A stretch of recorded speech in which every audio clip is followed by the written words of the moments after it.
Personally, I don't think any guy should cross 30, 32. By 32, it's already late. You shouldn't. There are abundant of good women everywhere. Abundant of good Christian women everywhere. When I met my wife, there was no emotional spark. I was not excited. I liked her as a person. Watch out for people that say, I love you, I don't know why.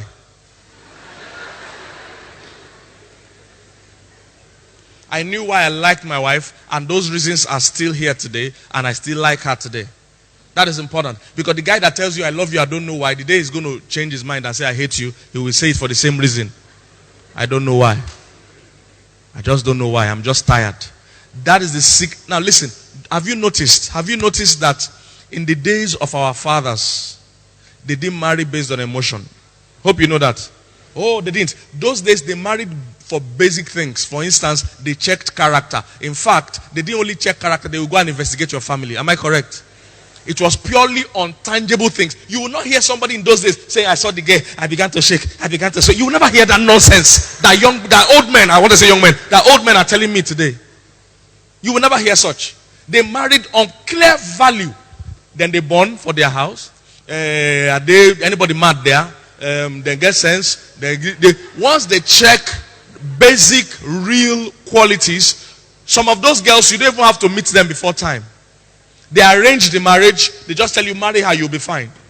They make sure, can she cook? Is her mother well behaved? Is her mother in her father's house? Can she cook? Once they get values sorted, forget a butterfly. And funny enough, those marriages are doing far better than all this butterfly marriage of our generation. Because we are making common mistakes that scripture says not to do. Charm. When I saw the girl, I couldn't breathe.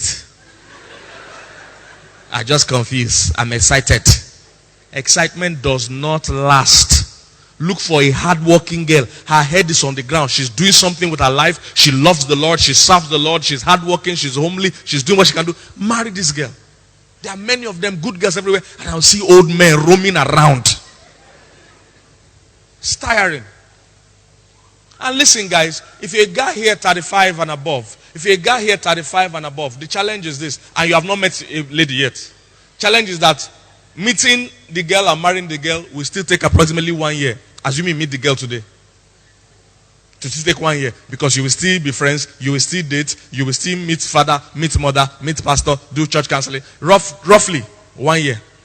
By the time you do that, then if she gets pregnant on wedding day, it will take at least 9 months before your first child comes. If she doesn't get pregnant on wedding day, you go begin work. This means, for instance, if a guy here 38, 39, and in 2 years your firstborn will come. This means, sir, that when your first child is 1 year old, you'll be about 42 or 43. Who will go for his inter-house sports? I know you're not thinking far now, but I'm your pastor. I will help you think far. You know you won't go for the inter-house sports. Okay, but you can go with wheelchair or walking stick. Because you're not thinking far now. You're walking about, posing, looking for butterfly. Looking for charm. Meanwhile, there are good girls everywhere around you, but you cannot see. You're waiting for this dream girl that you watch in movie. That doesn't exist.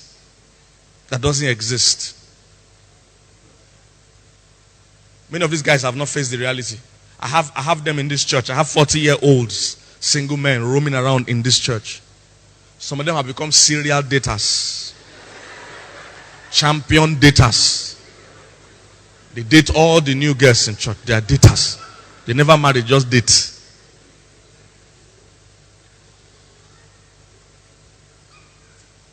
If you are approaching 40, not married, not in relationship, your first child, you're going to be older than him with about 40-something years. That's your first child. We never talk about your last born.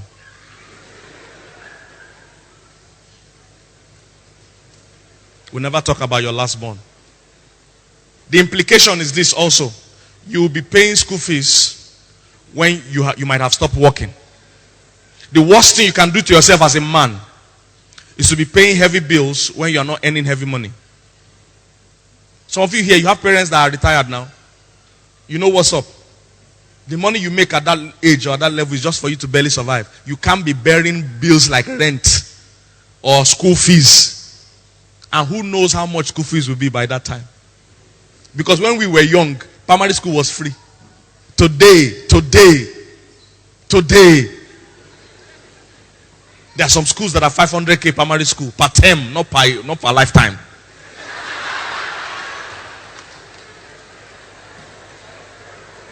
So their old brother,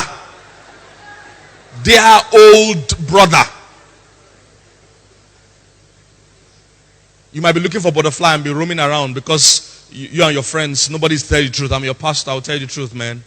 You are running out of time. You can't afford the messing up the time you are doing. You can't afford it. Chairman Beard Gang. Chairman Syria Daters Association. Chairman Single Fellowship Nationwide. For something. It's time to marry.